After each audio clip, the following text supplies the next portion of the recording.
Komisi 2 DPR RI menyetujui draft Peraturan Komisi Pemilihan Umum atau PKPU nomor 8 soal Pilkada 2024 sejalan dengan putusan Mahkamah Konstitusi nomor 60 dan 70 dalam rapat dengar pendapat bersama KPU, Bawaslu, dan Menkumham.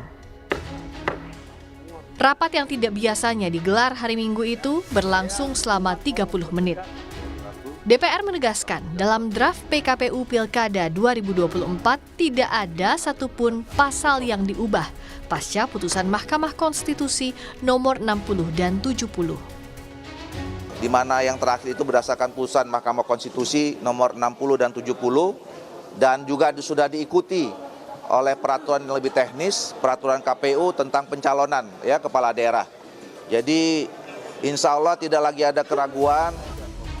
Ketua KPU Muhammad Afifuddin buka suara soal penetapan PKPU untuk Pilkada yang dipercepat. Ketua KPU beralasan penetapan dipercepat karena KPU butuh waktu untuk menyusun petunjuk teknis atau juknis. Setelah revisi PKPU ditetapkan, KPU akan melakukan harmonisasi dengan Kemenkumham agar PKPU bisa segera berlaku. Selanjutnya, KPU pun akan menerjemahkan revisi PKPU ini dalam bentuk petunjuk teknis sebagai landasan kerja KPU tingkat daerah. Pasti kami juga melakukan upaya-upaya terbaik untuk kemudian semua putusan masuk dan kemudian secara teknis teman-teman di lapangan, teman-teman KPU juga bisa kemudian lebih cepat mendapatkan kepastian. Revisi Undang-Undang Pilkada batal disahkan setelah desakan massa berlangsung serentak di sejumlah lokasi. Mulai dari gedung DPR RI, Mahkamah Konstitusi, hingga sejumlah daerah.